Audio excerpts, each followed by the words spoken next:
Two, one. Hello, ladies and gentlemen, and welcome back to another exciting film journey here on Delusions of Grandeur. I am one of your hosts, and today I am bringing to you a film for the Christmas holiday, one that I kind of grew up with watching around this time. Um, it just so happens to be William Wyler's 1959 epic Ben-Hur. Um, and it is a remake of the 1925 classic, I believe. Let me look. Uh, uh,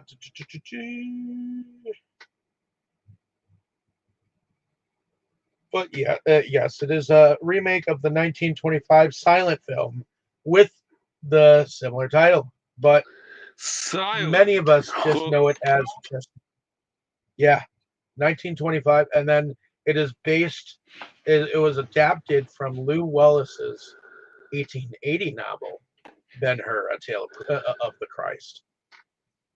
Huh. But I know it as just Ben-Hur.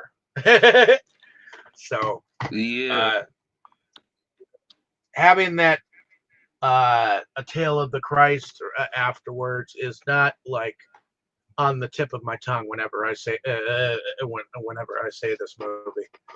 Um, so I guess you could call it Ben-Hur, A Tale of the Christ. And it stars Charlton Heston, who was very much a leading man at that point in time. It's written, of course, by Lew Wallace, Carl Thunberg, Gore Vidal, um, and let's see who else was in it. Jack Hawkins, Stephen Boyd, Haya Hararit, Hugh Griffith, Martha Scott, Kathy O'Donnell, Sam Jaffe, Finlay Curry, Frank Thring, Terence Longdon, George Ralph, Andre Morell, among many others. Um, let's see what IMDb says about the film. A Jewish prince is betrayed and sent into slavery by a Roman friend in first century Jerusalem. But it's not long before he regains his freedom and comes back for revenge. So, going around the room. Let's start with you, Boris. Was this a first time watch for you? Yeah, it was the first time. And although I must admit I was a little shocked when I found out it was 3.5 hours long. Yeah, I ended up watching one half of it yesterday and the other half today. But I must admit, for the most part, the movie was really interesting and. I enjoyed it more than I usually enjoy such long movies. I will admit that. There were some parts where it was a little bit slow, dragging on a little too long, but for the most part, it was exciting enough. Okay, I usually like religious horror movies a lot, the stuff with angels, demons, Satan, and so on. But movies like these, okay, maybe we cannot quite call this a biblical movie, but maybe fiction set in a biblical universe or something like that. I do find such movies also fairly interesting. And yeah, like I said, for the most part, I did enjoy this movie more than I expected. Well, this was also filmed at a time where it gave people plenty of breaks in between, and before, in the middle, and afterwards, because it had an overture, an intermission, and an interact Uh, filled with orchestrated music. So it gave people at the time plenty of break time to go have some popcorn and some drinks so before the second act. You know. so that's what those parts were for. Yep. I was Because kind of it would wondering. allow people to get. It would allow people to walk into the theater. It would allow people to have a break to get up and go to the bathroom and come back and be seated, and also a time to reflect on the movie afterwards before they left the theater. So, Huh.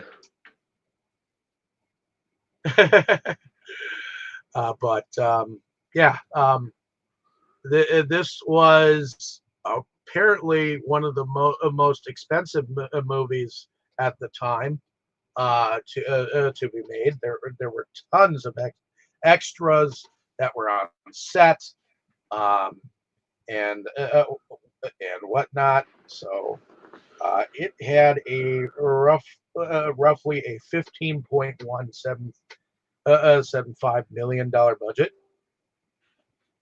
It had one of the largest sets built of any film produced at the time. And costume designer Elizabeth Haffenden oversaw a staff of 100 wardrobe fabricators to make the costumes, and a workshop employing 200 artists and workmen provided the hundreds of friezes and statues needed in the film. Uh, and then film commenced on May the 18th of 1958 and wrapped on January the 7th, 1959. And then, of course, they had 12 to 14-hour days. Um, the production was uh, uh, the cinematographer, Robert L. Surtees, I guess, and executives at Metro Goldwyn Mayer. They made the decision to produce the film in a widescreen format, which evidently wasn't done much at the time. And over 200 camels and 2,500 horses were used in the shooting of the film, and some 10,000 extras. So, heading in, are you pretty much done with your first impressions for us? Oh yes, yes, I think so. Okay, heading over to you, Tammy. After hearing all of that information, oh, and the fact that the author who wrote it in the 1800s, he was a commanding general in the Union Army in the Civil War, and he wrote this after he survived it. So, Tammy, first impressions of the film, and was this a first time watch? Oh no, it wasn't my first time. Um,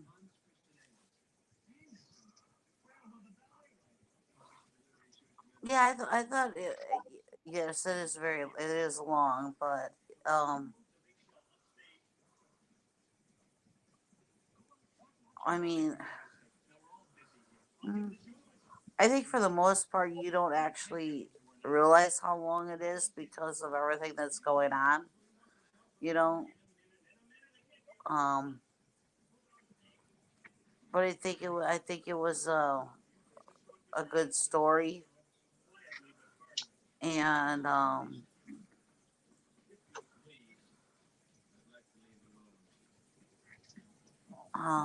see, I don't know what's this.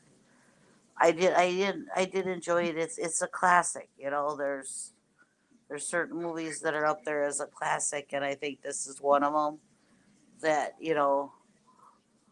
is something that um that people should see this. You know, it's something that you know um like The Sound of Music is another like classic, or Mary Poppins, The and Ten Commandments. just certain ones that I think are out there that people should see. You know, There are so various versions of the biblical story, and I think this is one of them. To be honest, that people should see. Um, Even though some of it is set in fictitious story setting, it really is surrounded by the nativity story and the coming of the Christ, kind of a tale, but slightly touching the life of this one man. You know, kind of shaping and molding this a man into the man of the people that he becomes. You know. But this is not my first time. I assume you're done with your first impressions, Tammy.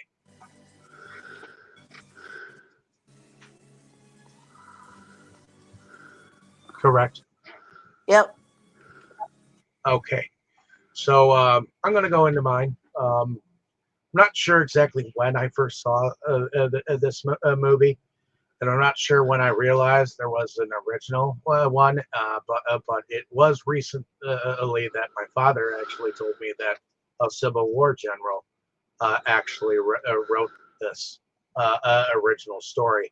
And also, and I'm sure we'll get into it, but there's a moment during the, I believe, the second half of the movie where I do believe that there is a moment where Charlton Heston's carriage kind of trips over another.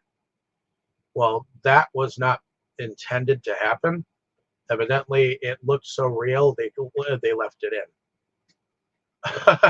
So, um, but other than that, my first impressions of this is another tale of revenge. Um, that I seem to be drawn to tales of revenge. Like one of my favorite novels is Alexander Dumas' The Count of Monte Cristo, and that has to do with a very exact revenge. Um, but this one,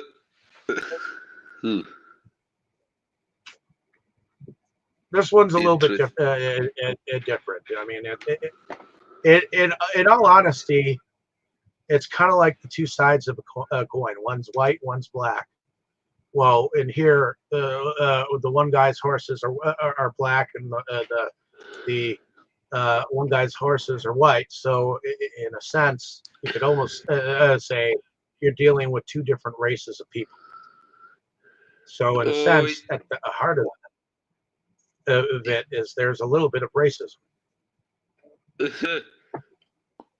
Well, I must say that whole race scene reminded me a lot of the pod racing scene in Star Wars Episode 1. In fact, I'm pretty sure that Star Wars ripped it from here exactly to the T.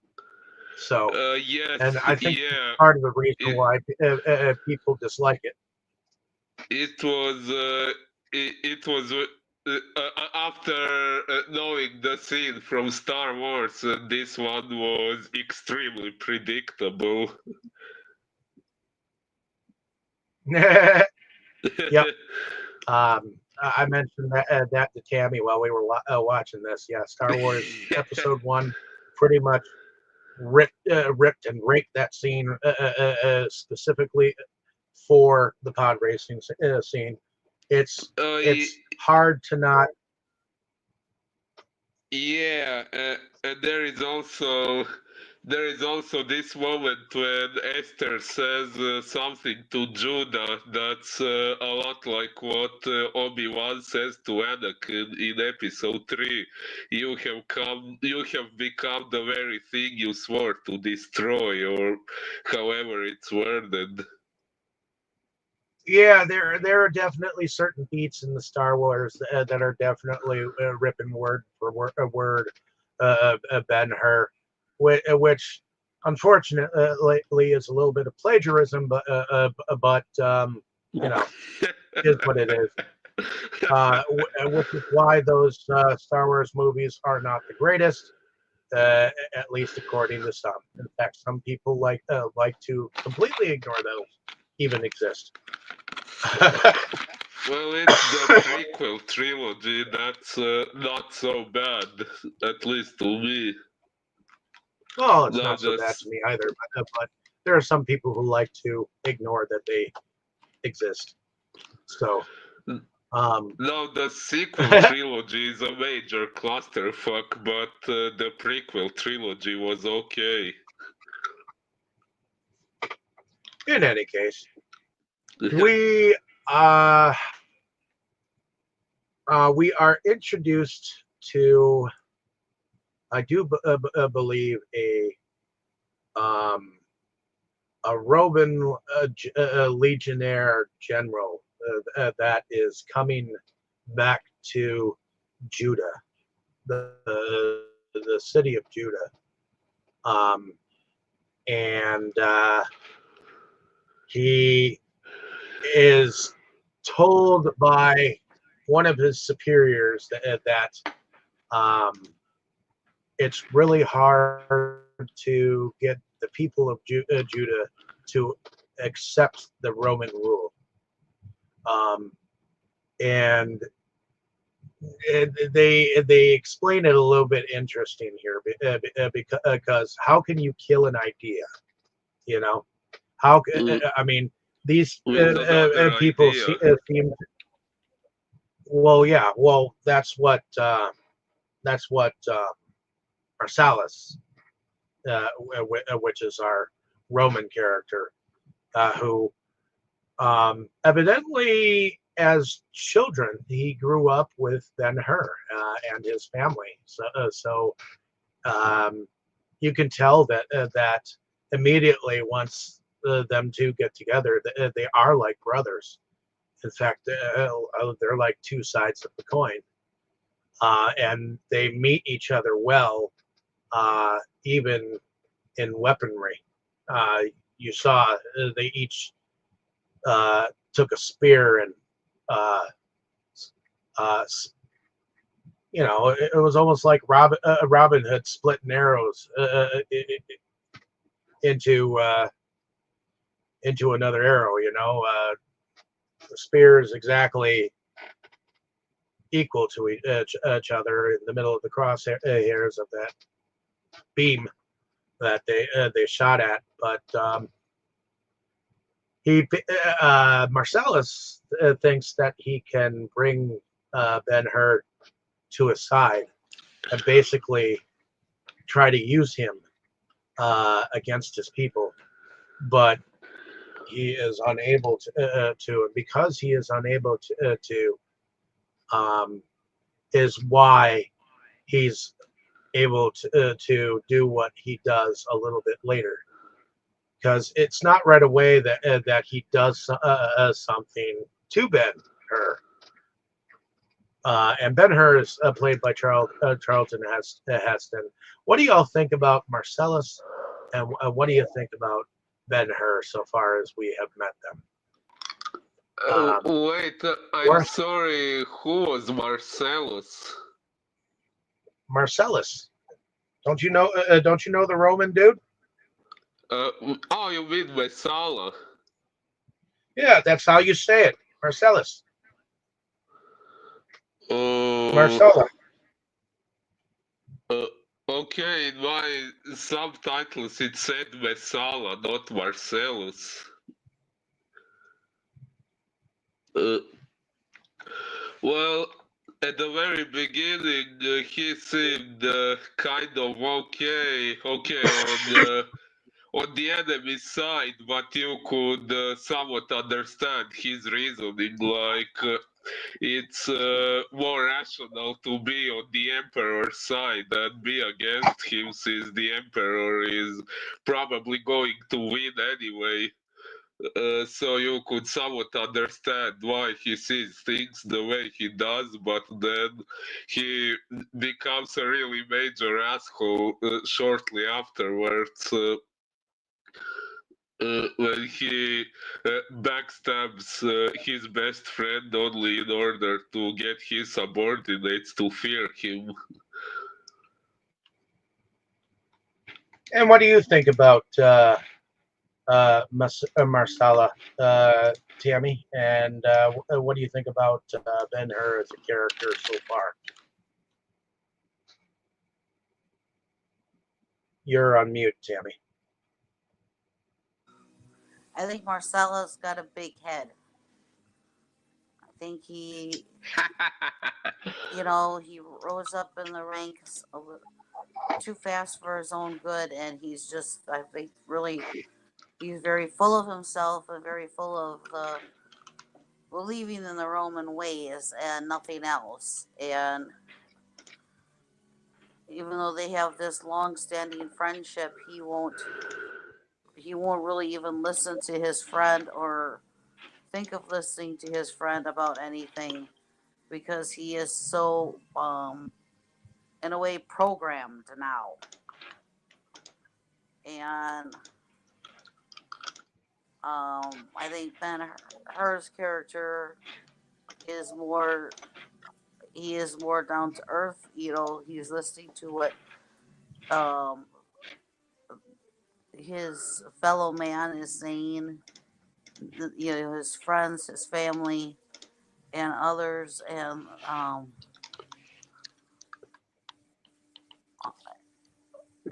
he's not going to be he doesn't want I guess the best way to say it is he doesn't want everybody else to be like programmed like the Romans are, and to follow them, and to just fall in behind them, and to be conquered by them. He really believes in everybody to think for themselves and do for themselves, and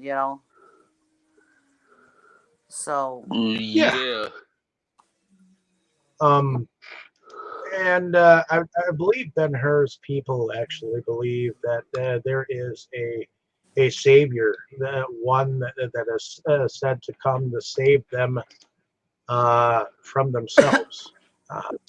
And I believe at this point in time, there's even John the Baptist has, well, in the very beginning of the movie, we see the nativity. We see the wise men follow the star, which is just a circled dot that they follow, that shows itself to the manger, shows Mary and Joseph checking in and being told to go towards Bethlehem. I don't know how much Ben-Hur totally believes in that at the beginning of this, because when he is told later on in the movie about the one man, and people are following him, and he's like, well, why are people following him? Why are people listening to him? So, well, there is a legend amongst his people that there is a savior that's going to come. Correct.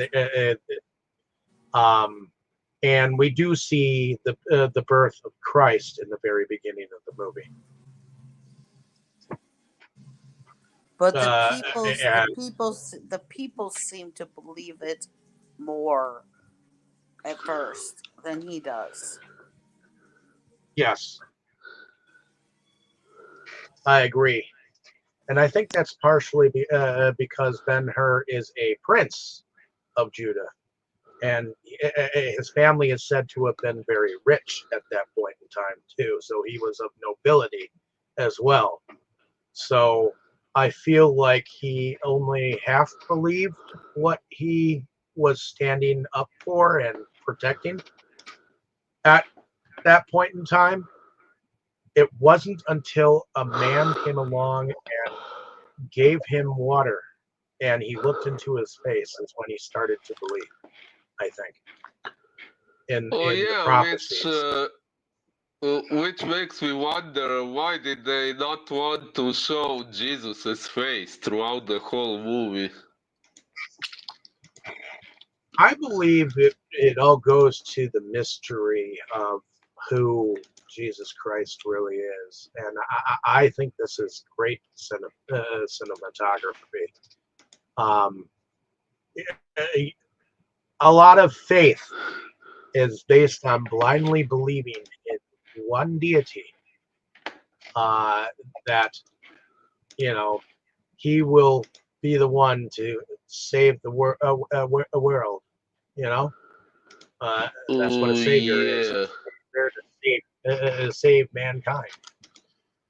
And I believe part of the reason why we don't see Jesus' face is because he could look like anyone to anyone. To be honest, he could look like anything to anyone in real life. Moses, to Moses, God appeared as a burning bush. Yeah, but that was Yahweh, not Jesus. But okay, I know many people believe they are one and the same, but I don't really think that's how it is in the Bible. But okay, that's another story.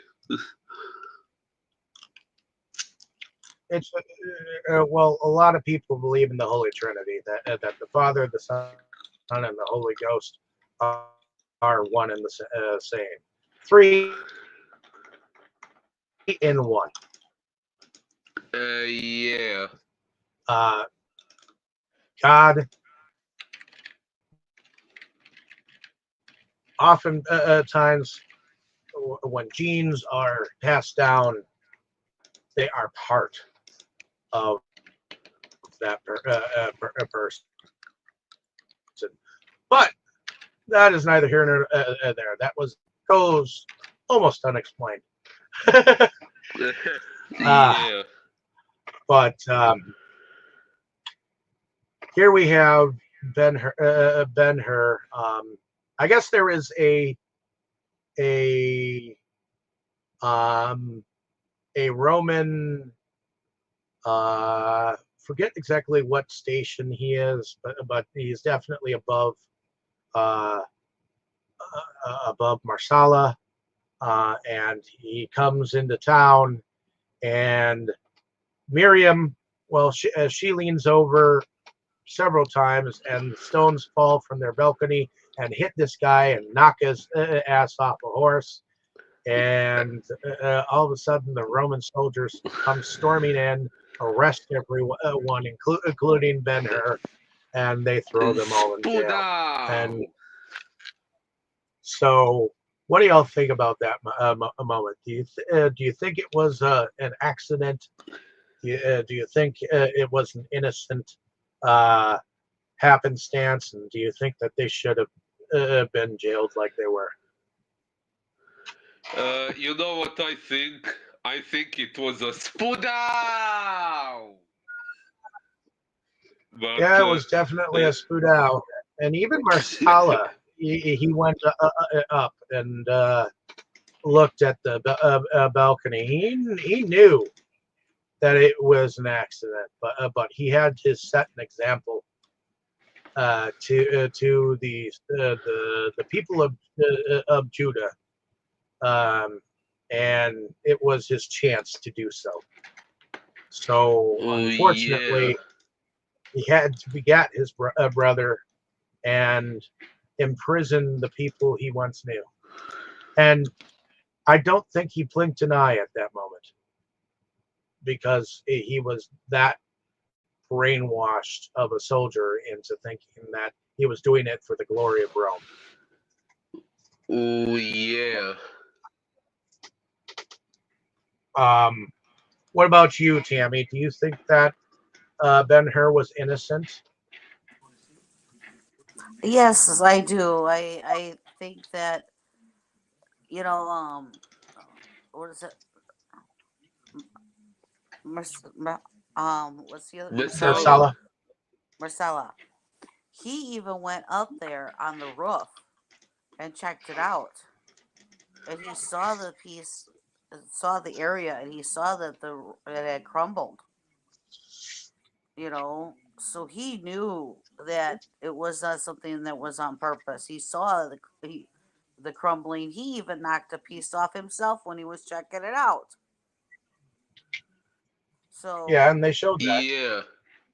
and so I do believe it was just a pure accident, and and they sh- um they should have listened to him and the family that it was just a pure accident. And once he went up there and saw that, he should have stuck up for his friend and his family that it was, because he saw it himself. He knocked a piece off himself, you know. Yes. So what happened to them was completely wrong. Well, in that same day, we found out well, we had actually met some of the servants that were working for Ben-Hur and his family, and I guess the one servant had actually come back from afar because he was acting as a merchant for the way that their family makes money, and it was towing along his daughter, who evidently had feelings for Ben-Hur at this time, but she was affianced to someone else at the time, and she said that she was gonna be married. And before all of this uncircumstances happened, he took her slave ring from her, and as a gift of to her future marriage, he gave her her freedom. And she said, "Well, I know you've given me my freedom, but I don't feel free." And he took her slave ring and put it on his pinky, and said, "I will wear this until I am I have married the one that I love." Even though technically at this point in time, it was uh, it was probably a benefit if he actually married someone who actually had money. Uh, Even in these times, they had that kind of thing going on. I do feel like marrying for love was a kind of a bit out of his range, because it was not in his technically royal lineages tended to marry uh, into royalty, and I don't think that she was royal enough for. Although I do think that his mother probably would have been okay with it. It seemed like uh, Ben-Hur's father was not really in the picture. You didn't really see his father anywhere. But Uh, yeah, and truth be told, Ben-Hur was quite a bit ahead of his time regarding how he was treating slaves with kindness and all that. well, yeah, that was something unheard of, at least in Jewish customs. So sometimes people in slavery or in bondage were not treated all that kindly, um, even in the 1800s and onwards. So, but that being said, them two, the two servants, went to try to, you know, uh, basically tell them, hey, they were wrong. They were wrong. They saw what happened and everything. And her father was questioned and later beaten until they were let go. And while he was in prison, he met a mute, which we later on find with him. later on. But it is at this moment that we actually are watching Ben-Hur get imprisoned inside the prison walls, and then he escapes and finds his way to Marsala, and he tries once again to plead for. He wants to know where his mother and sister are. He doesn't even tell him, and he basically tells Ben-Hur that he literally had to make an example of him. Because he wouldn't, he wouldn't work with him. He had to do something drastic, basically, and it was not within his power to do anything more about it. And I'm sorry, but goodbye, good riddance, and I hope to never see you again, kind of thing, But he is then sent to the galley, which I do believe he has said that when we see this galley, this is the best on-screen moment of Roman slavery that I bet you will ever see in a movie, because you have tons and tons of able-bodied, well, not necessarily able-bodied, but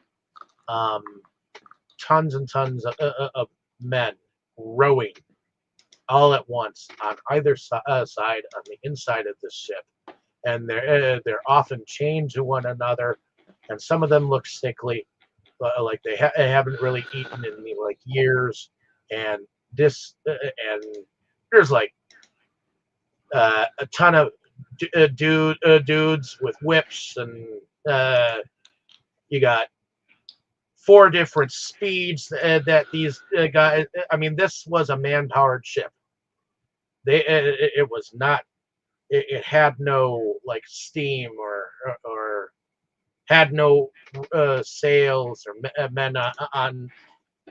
I mean, I'm sure they did things with sails, but the speed that they reached was because of all this manpower rowing them. And if I remember correctly, there were several different speeds. There was, I believe there was rowing speed. Then there was battle speed. Then there was attack speed, and then there was ramming speed. They did this all to the beat of a drum. And I thought that this, and they were all just numbers. And Ben-Hur was number 41, if I remember correctly. Yes. What did y'all think about this scene?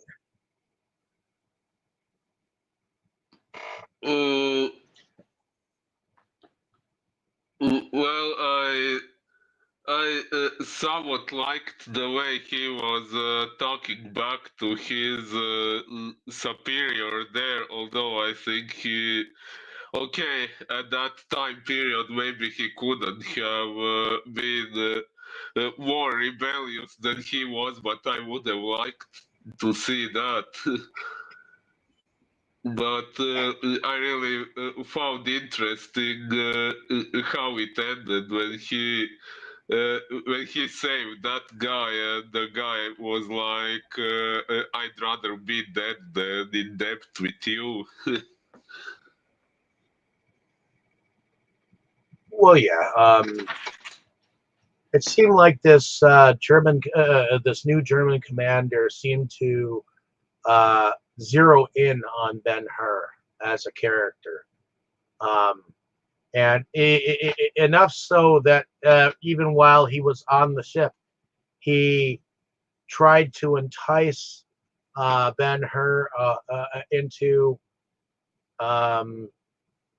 giving up his slavery and coming in and working in the gladiator rings with him, because he evidently profits off of having slaves in the gladiator events and stuff like that, you know.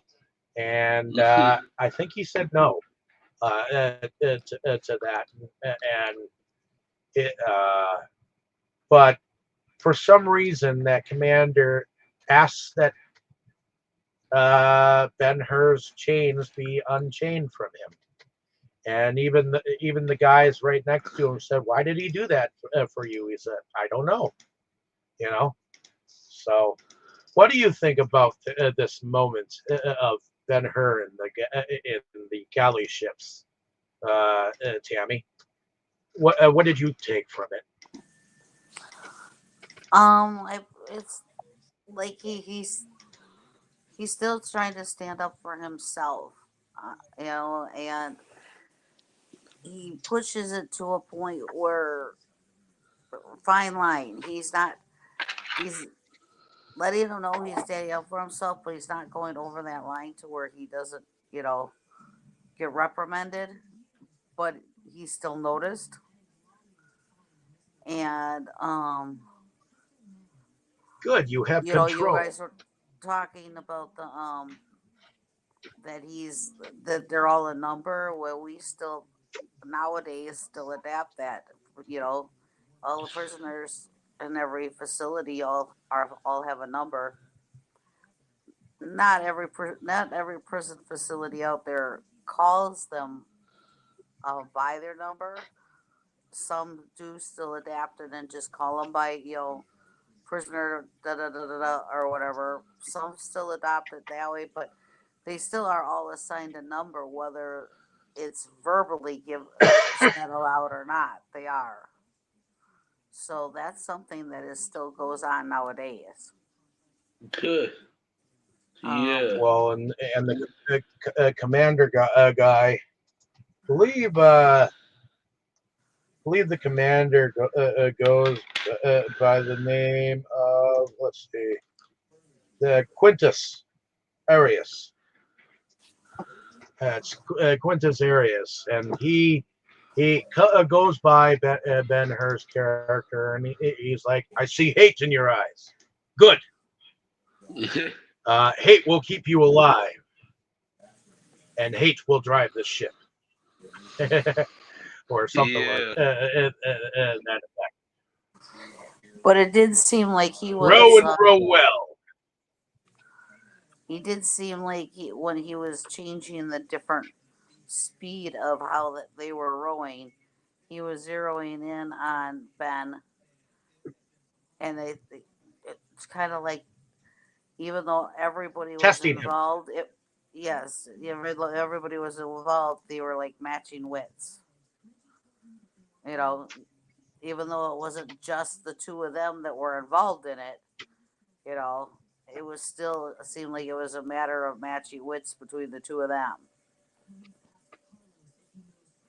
For sure, it definitely did seem that way. And I also think he did it that way so that only the strong survived. So whoever did not survive to that ramming speed were replaced with more able-bodied men, so that they would have the best of the crop of men to row the ships into battle.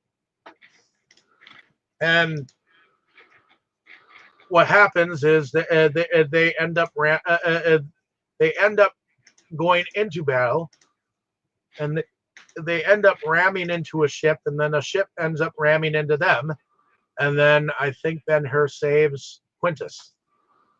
And at first, Quintus wants to kill himself because he doesn't want to be in debt with him, of course. But then they get picked up by one of their ships, and then I guess when they go before the one of the, I believe it's the Caesar of the time, whatever his name was, that grants him the ransom Ben-Hur as a slave. But then I guess during this time period, Quintus goes through an adoption process and adopts Ben-Hur as his son, the Prince Arius. And during this time period, I guess he's won 5 races with his horses. So he's become quite a charioteer during this time period. What do y'all think about this transition from slave to being a prince again? Well, it kind of makes sense after he saved the life of someone in position of power. What about you, Tammy? Do you think this was quite a change from uh, being a slave of the galleys to becoming this prince of a Roman uh, consul? You know, what do you think about Ben-Hur's character now? Well,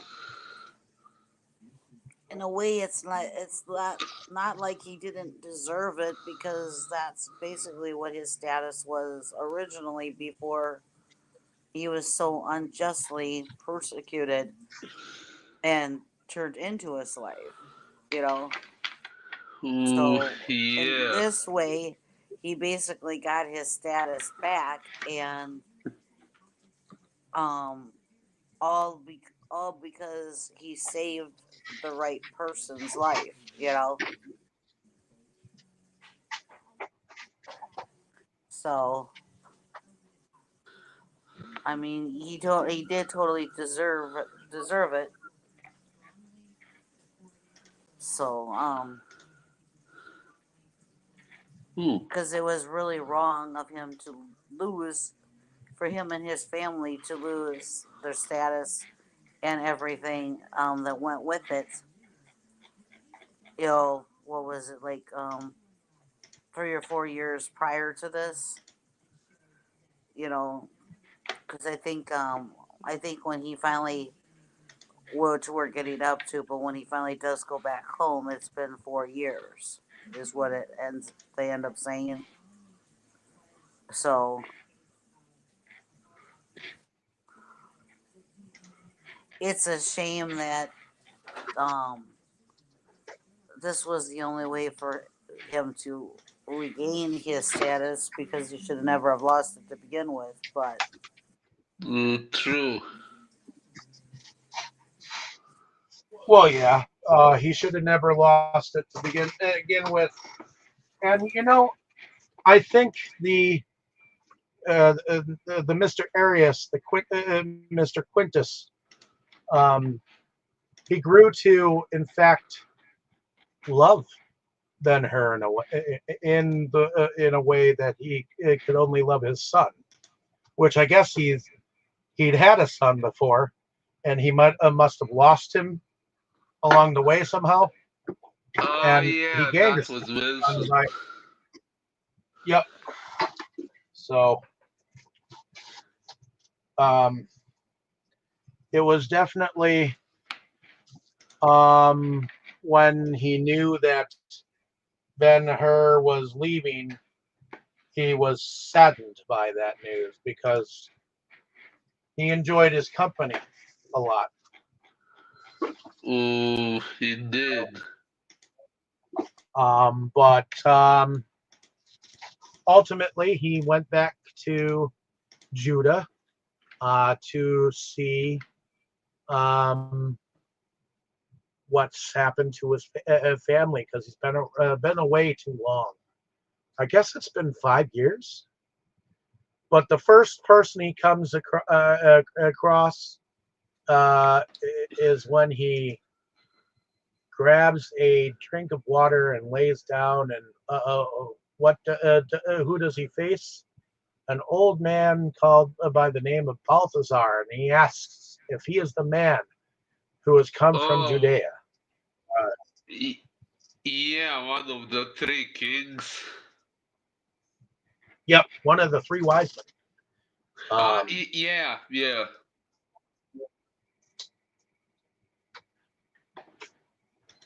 Well, he hasn't seen the man called Jesus since he was a babe, and he would be about Ben-Hur's age. And I think this a moment that's when, and any time that Jesus always comes up, there's some music that is played, uh, uh, uh, like a specific tune that seems to play whenever he's around, or even if he's mentioned. I thought that was cool. It was. But it's about this time that he meets the Arab, who has a quintuplet of horses, white horses, and a rider who does not know how to ride his horses or drive his horses, a driver that is incapable of controlling his horses. And Ben-Hur was the one who predicted that they would not take that turn when they turned, and of course he was right. They went out of bounds, and you know Balthazar actually took him inside the tent with them, and they broke bread with the Arab, and I even like how the fact that he was like, "What? My food is not good enough for you? You were not full." And Balthazar mentioned to burp or silently, and he was like, evidently burping meant that it was good food. Yeah. It was also a manly thing because men tend to burp and fart and do all those types of things that women look at us like, I don't want to be around you. I'm sure Tammy can attest to that. Right. Sure. So, but anyways, he's told that Marcellus is going to be driving his horses in the chariot races coming up. And the thing is, he's not. Ben-Hur is not exactly invested in driving horses at this moment. It's not something that it's not the way he wants to enact his revenge. And Balthazar actually told him something that I think gave him pause. You are not. Men were not supposed to kill one another. You should not be the one taking his life. It would probably be a better way to, let what happens happen. And if fate comes around and takes his life, then so be it. But he's not exactly committed to, even though he's attracted to the horses and all that jazz, he still has other things on his mind, like his mother and sister.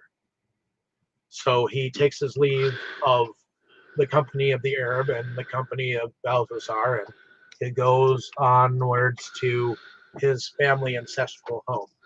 And it is there that he runs into Esther, and she basically tells him her sob story, which is kind of what I already mentioned. Her father, the same day, was jailed and impressively beaten, and then later was let go. and they've been living there ever since. And she, because of the whole situation, she was unable to get married. So to the betrothed. Um, so I guess they have this awkward romance thing, slightly budding again. But he still doesn't know what's happened to his mother and the sister. So he goes to Marsala and as Prince Ares, the Prince of Ares. And when Marsala actually recognizes him as Ben-Hur, he's stunned. He's he's flabbergasted because he didn't think that he would survive the galley or anything. So he Ben-Hur, he basically tells him, "You better find out what happened to my mother and sister." And technically, because of his station, because he is a prince of Rome, he is actually a man in higher power than Marcella is. So he's got to find out what happened to his mother and sister on his orders. Now, oh, interesting. I didn't realize that. Yeah, he was of higher status, which is why he was like, "You better find out what happened to them, and what if they're dead." Ooh. So they're dead.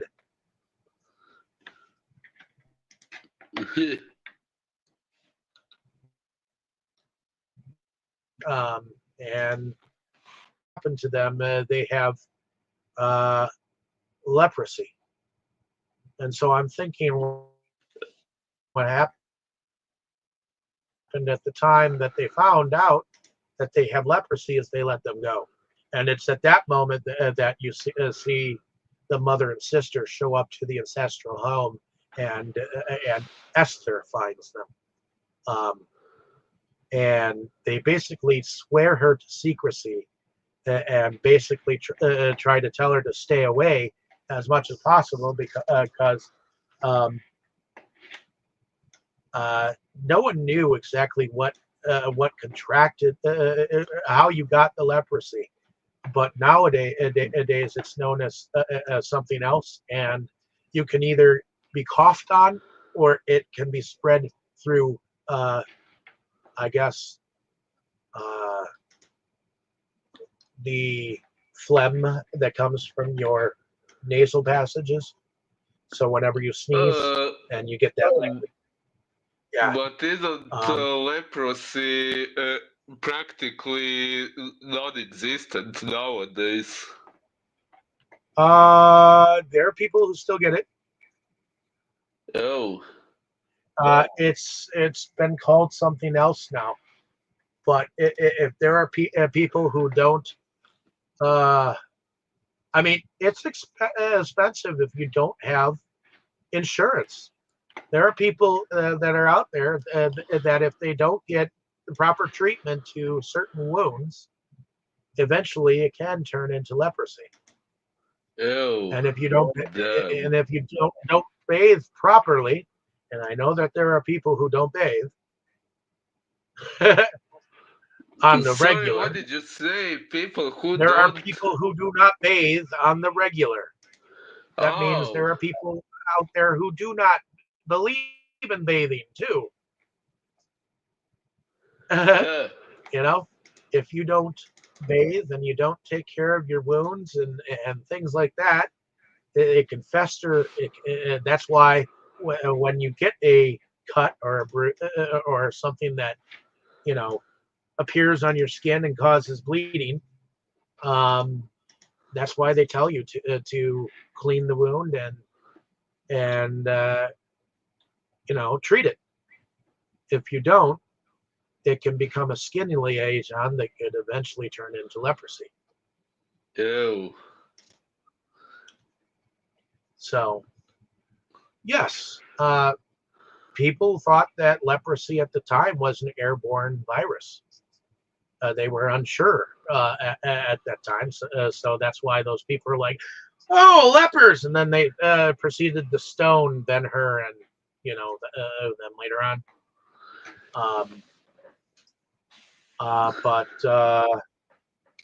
But yeah, at first it's Esther who knows of the mother and father, but she tells Ben-Hur that they are dead, and they're basically on their way to being dead anyways, because once you get leprosy, it's hard to cure it. Even in this day and age, I don't think there's a cure for it once you have it. It's like a version of cancer, except it withers away at your skin, and then you're kind of like a snake-like creature. Yeah, that's really nightmare material. Unless you really want to be part of the next Silent Hill game remake. But in any case, moving on. So, what do y'all think about the whole idea that his mother and sister were there so long that they got leprosy? Tammy, what do you think of leprosy and the sickness that I mean, they definitely talked a little bit more about leprosy in here.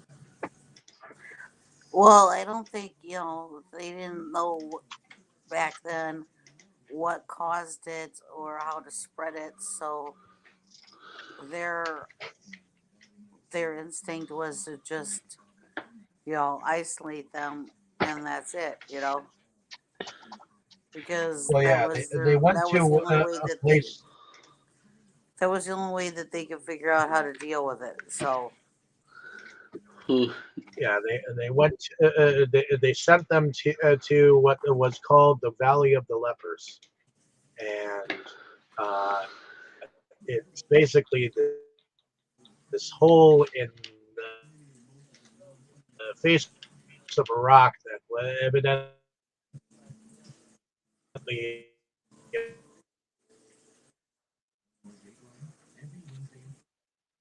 inside crevices where these people go to basically they're not expected to live. They are almost considered like the Walking Dead. You know, it's kind of what leprosy is. But the side they were close to being that. But Indeed. I guess Esther was giving them food. Um, Yes. and whatnot. But because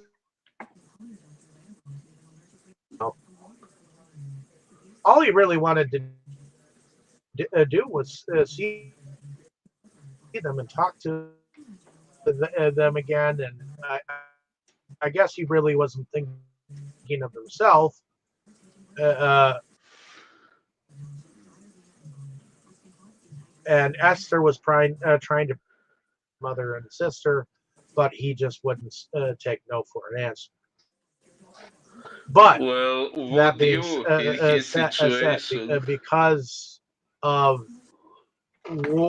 what they had, and because I guess in his mind they were kind of dead anyways, he got angry and he basically put himself into that race, which, as we know, um, the track looked amazing. The statues looked magnificent, and the crowd.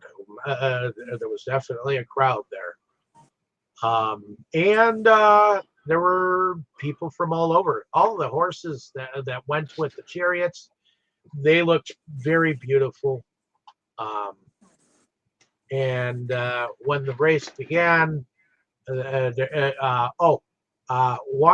thing the Arab noticed that Marsala's chariot had like spikes on it. I forget get exactly what he called them, but um, it was a way of him cheating, basically. If those spikes got nearby a chariot wheel of any kind, it would like spoot out of Yes.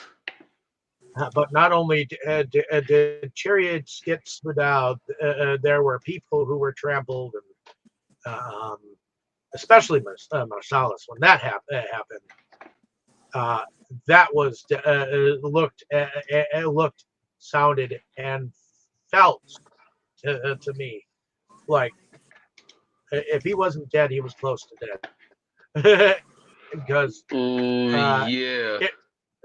he was first he was dragged in the sand, and then he was trampled, and then he was trampled again, and then it looked like he was even trampled even further. But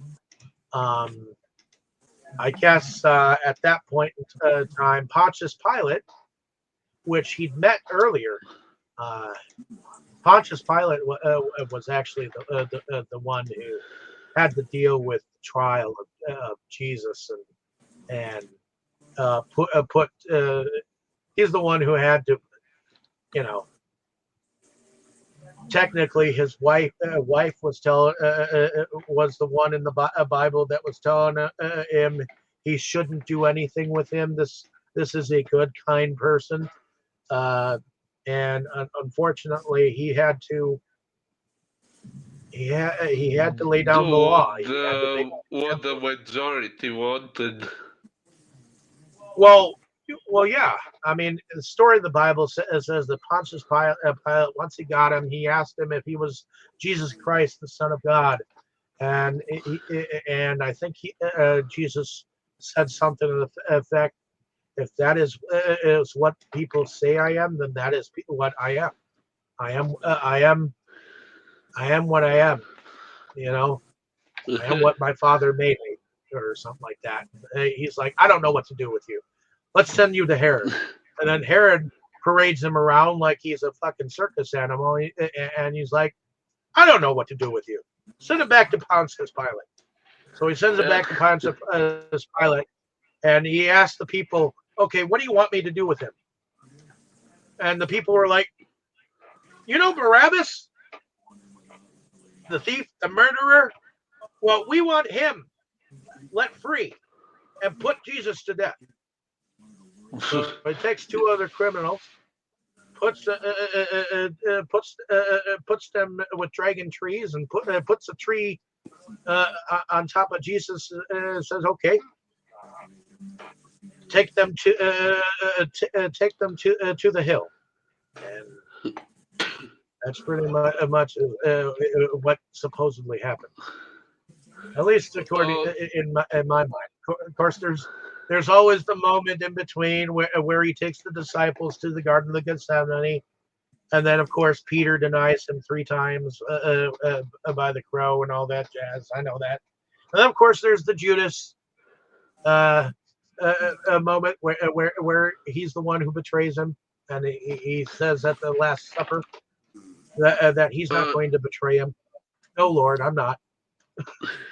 Yeah, they shortened the story of Jesus very much here. They didn't even show the resurrection. Well, no, they didn't. All they did was show his kind of his death, sort of. But it's Ben-Hur's character that actually gives him some water, I believe, this time around. Yes. And he looks up at him after he had tripped over and fallen. And he's like, "I know this man." And this is this is after, of course, this is after the race has happened. And this is after Marcellus has actually said that you will find your mother and sister in the Valley of Leper. Okay, that's where he finds it out from Marcellus. He finds out that his sister or mother are in the Valley of the Leper from him, and so he's mad at Esther at first, and he follows her, and that's what he's bound in the. Well, actually, Esther basically believes in this Jesus. This she calls him a rabbi. Um, she calls him a rabbi, and she believes in the messages that he tells her, and she's heard that he can heal the sick and heal the blind and make all these kinds of miracles happen. So she convinces him to that maybe, just maybe, if they took the mother and sister to him, that he would cure them. But by the time that they had actually taken them into town, and they had already taken him to trial, and they were watching him walk, dragging that cross of his, the old rugged cross. So, what do y'all think about this all going on? Well, actually, it was a quite suspenseful part for me because, okay, knowing the story of Jesus at first, it seems like, okay, they've got leprosy, but there is Jesus. We know he cures lepers, he's going to cure them. But then Jesus goes on the cross, and it makes you wonder, is he going to be able to cure them before the crucifixion? Then the crucifixion happens and they are not cured, which makes you wonder, are they going to be cured? Okay, maybe when Jesus is resurrected, maybe he can come and cure them if they are still alive, since they said the sister was already dying. So it was quite suspenseful and uncertain whether they were going to be cured or not.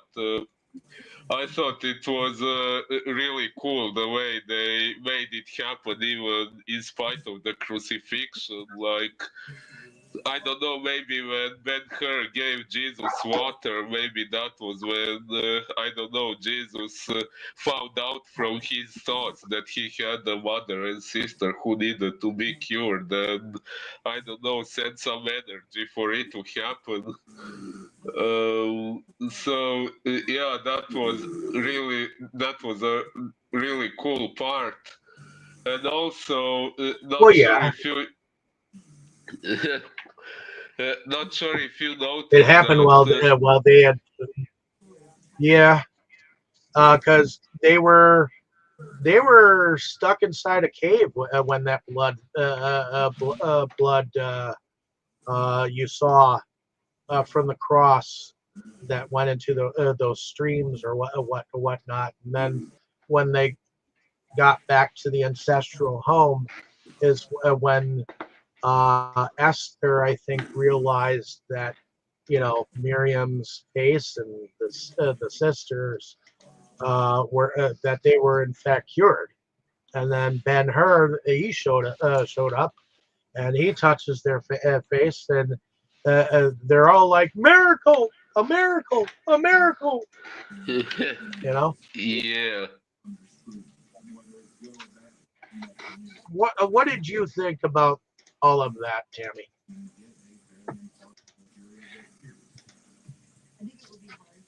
From the trial of Jesus Christ on forward to when Miriam and his mother apparently got cured.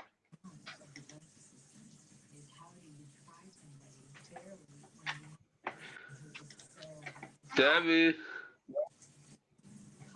Hoot hoot. Tammy,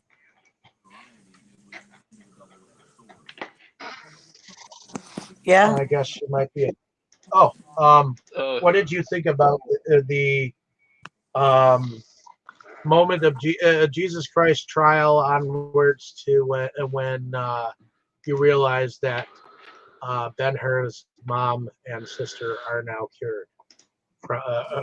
What do you think about all that in between? Oh, the whole procession. Yeah. No, it's sad.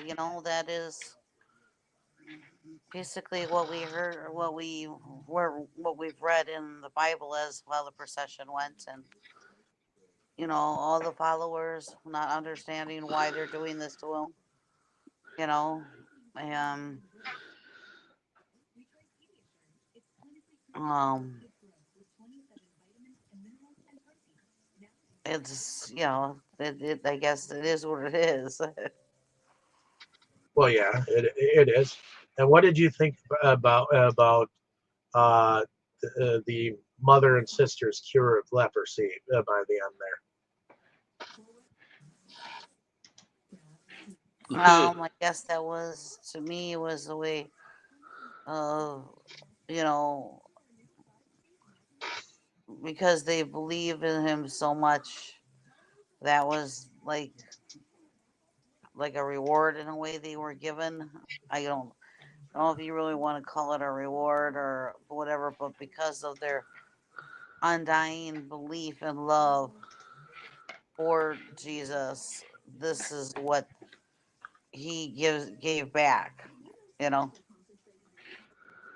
Well, Hmm. after he took the sins of the world away and then resurrected on that third day, right? supposedly, at least as far as the story of Jesus goes. But we don't really see that in the background. We just see that they've been cured and the family is now back together again.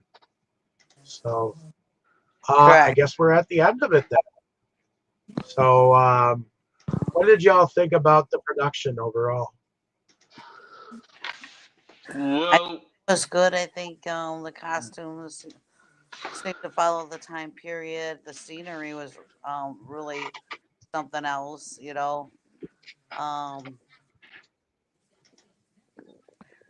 even with you know, I mean the battle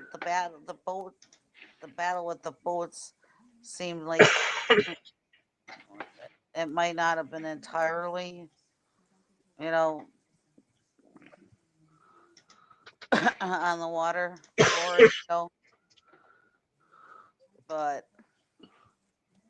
I think, with what they had to work with at the time and everything, they did a really good job with scenery, costumes, and trying to make things very as much as realistic as possible. Well, and much of it was filmed on set, but some of it was filmed in Italy. I do have to say that the Valley of the Lepers was filmed at the corner of Via de Salone and Via della Casa Rosa, otherwise known as Sloane Caves, Rome, Lazio, Italy, Anzio, Lazio, Italy, uh, Canal Monterano, where the Mount Shermont scene when Esther and Ben-Hur meet Balthasar on the riverside. That was in in in and around there. Some of it was filmed in Durango, Mexico. Some of it was filmed in Frosinone, Lazio, Italy, which is where the hills of Arsenazo Romano is in Frosinone. And here was Nazareth and the Valley of the Lepers, but the correct place is Arsenazo Romano. But who? that's where some of the vignettes were, or film stuff was. So, um, Boris, what did you think about the production overall? I also think it was pretty good, especially regarding the fact that this movie is as old as it is. I'm especially impressed with the lightning effect they somehow managed to put together at a time when CGI didn't exist. One thing I think is especially worth noticing is before I saw this movie, I heard some theories about that people sentenced to crucifixion were not actually nailed to crosses, but to these wooden structures resembling the letter T. I'm not sure if you noticed that, but that's how they Well, crucified they Jesus. they And they crucified Jesus to what was considered trees at that point in time. They were in fact teas, but they were made from trees, and they resembled branches instead of these wooden boards, that you often see resembling the cross, and I would have to say sometimes there's been a notation written above Jesus that says NIRI or something like that. Um, but there are different variations of the crucifixion scene that I hear.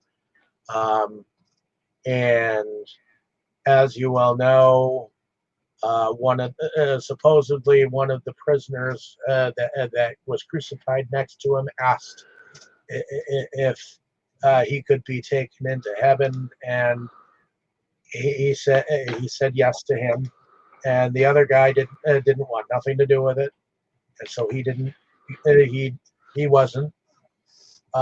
And as far as I know, Jesus actually supposedly said two things on the cross. When he was up there, he said, "Forgive them, for they know not what they do." And the next thing he yes. said, "Eloi, Eloi, lama sabachthani." My God, why hast thou forsaken me? And then, of course, Oh, he died. yeah. Um, and then supposedly afterwards, um, in order to make sure that Jesus was dead, there was a Roman that stuck a spear in his side to make sure that he was in fact dead. Um, and believe it or not, they actually did a story about what happened to the robe in which Jesus Christ actually wore while he was up on the cross, called The Robe. Um, if you Oh, ever want to check yes. that out, that's also a movie. They also did a movie about Barabbas and the story of his life as well, or the criminal that the people wanted to be uh, uh, unimprisoned so that Jesus could die on the cross. Uh, Oh, Um, but in any case, uh, what did y'all think about the music? I very much noticed the music.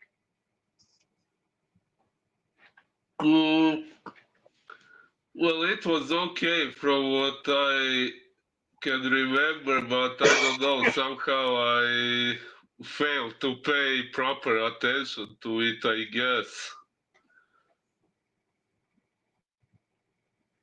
Let's see. Who did the music? The music was done by Miklos Rosa, which I'm looking to see what else he's done. Okay, he did the movie Spellbound. He did the movie, the stuff for Double Indemnity. It was the composer behind El Cid. Looks like he was behind Time After Time, The Private Files of J. Edgar Hoover, Tarzan, The Mighty Man. Oh, The Golden Voyage of Sinbad. That was one of the.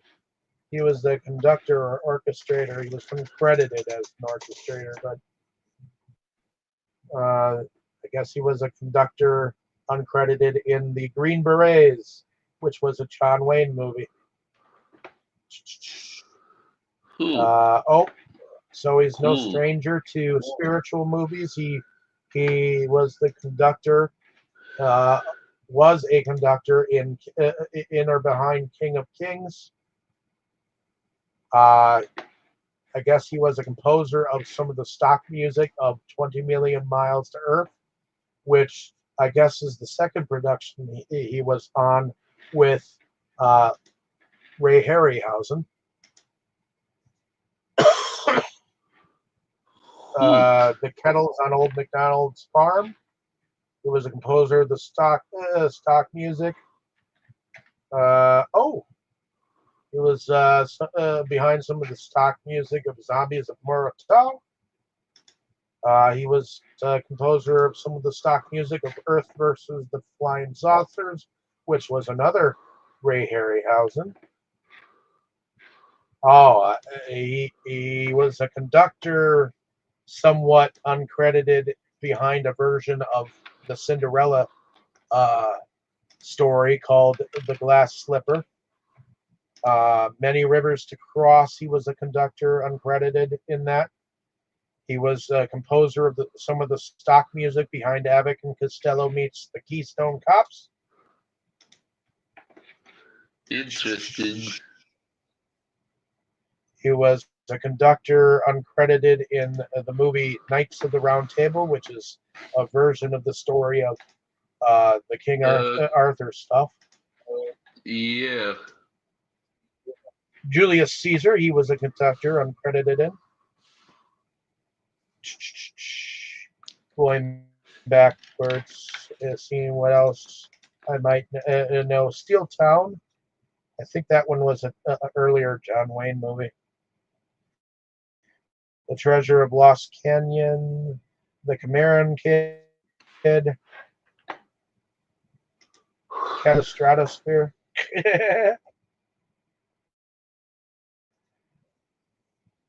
Quo Vadis, that's an earlier one. Was a conductor and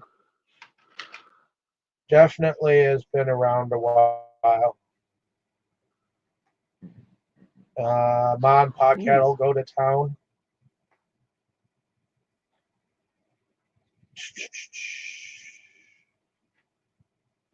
The Great Gatsby, the original 1949 one.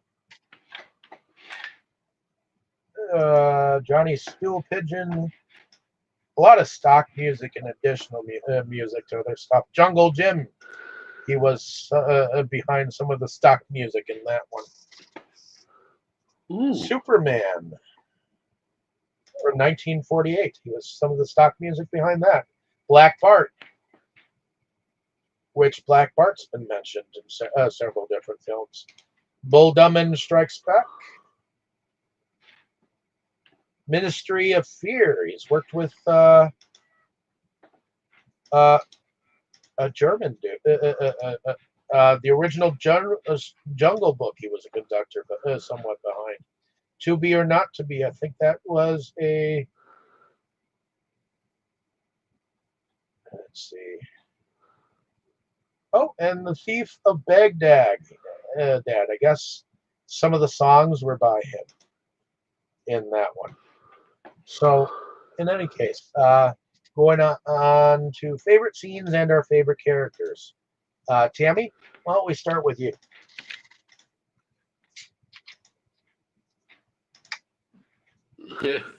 Well, of course, I'd have to say Ben-Hur is my favorite character for favorite scenes.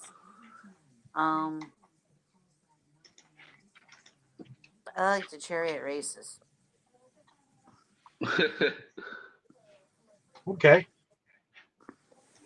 What about you, Boris?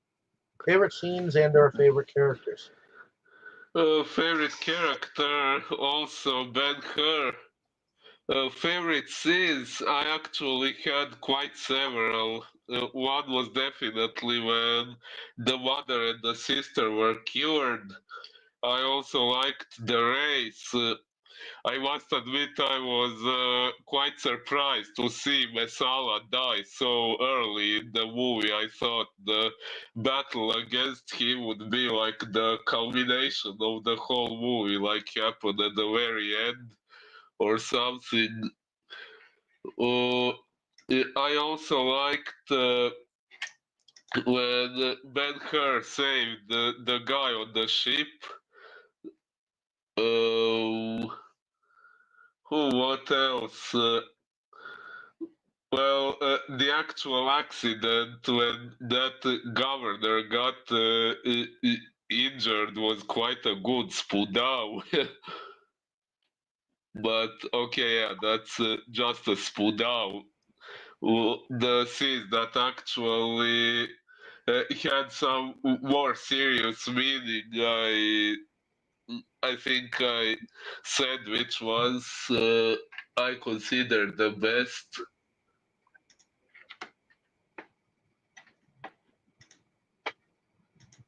Okay. Is that pretty much it then? Oh, I think so.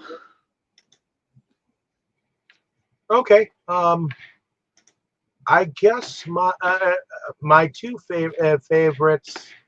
Uh, I will have to go with three favorites actually. Ben-Hur is my numero uno, but I did like the Arab and his way of speaking. Um, I did like Balthazar as a character. Um, I thought he was interesting. So, um, and as far as favorite scenes, I love the scene where Marsala and Ben-Hur actually see each other for the first time in years, and they do laugh at each other like brothers, and they show up each other with them that spear moment, and I thought that was cool.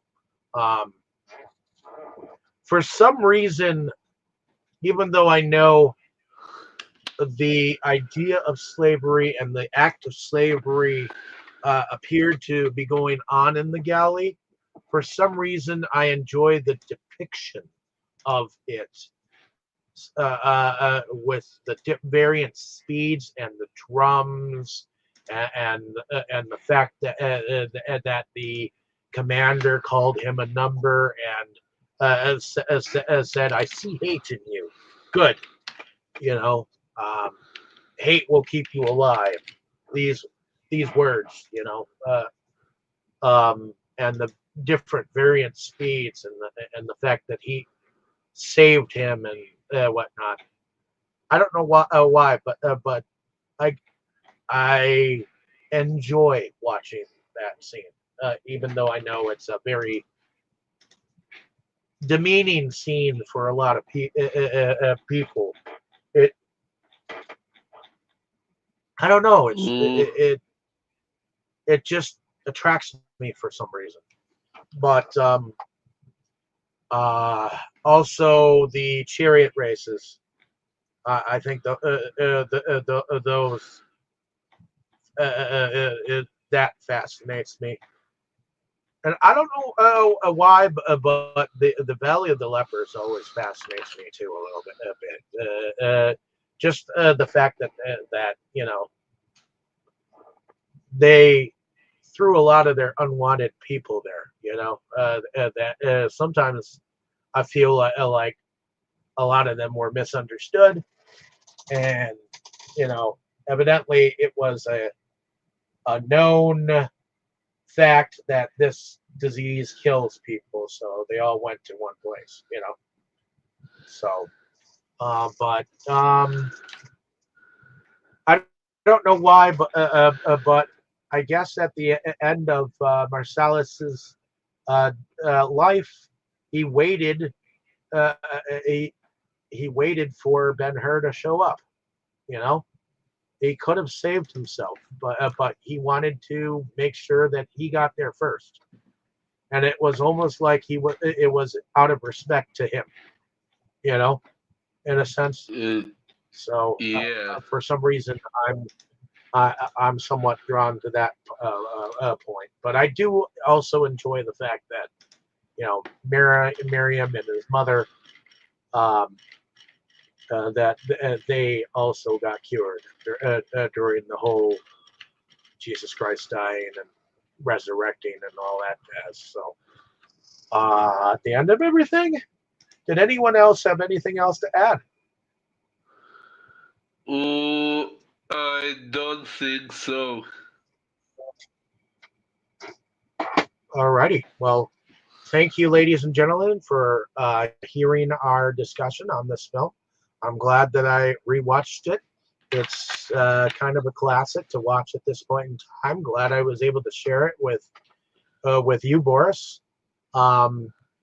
No matter what your religious background, it's always interesting to see what people think about it and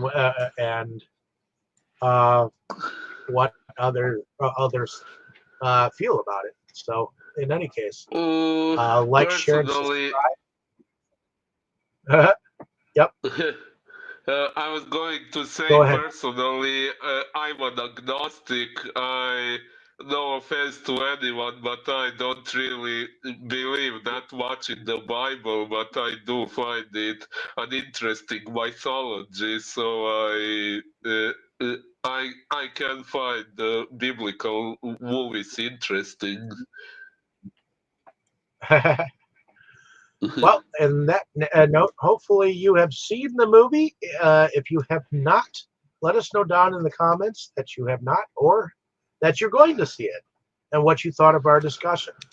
And we'll see you back here after the holidays because next week I'm going to be getting together possibly with my old youth group from my own church once upon a time.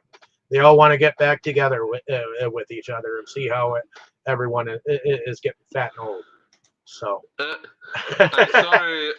Are you saying we have a break next week? yes, we do.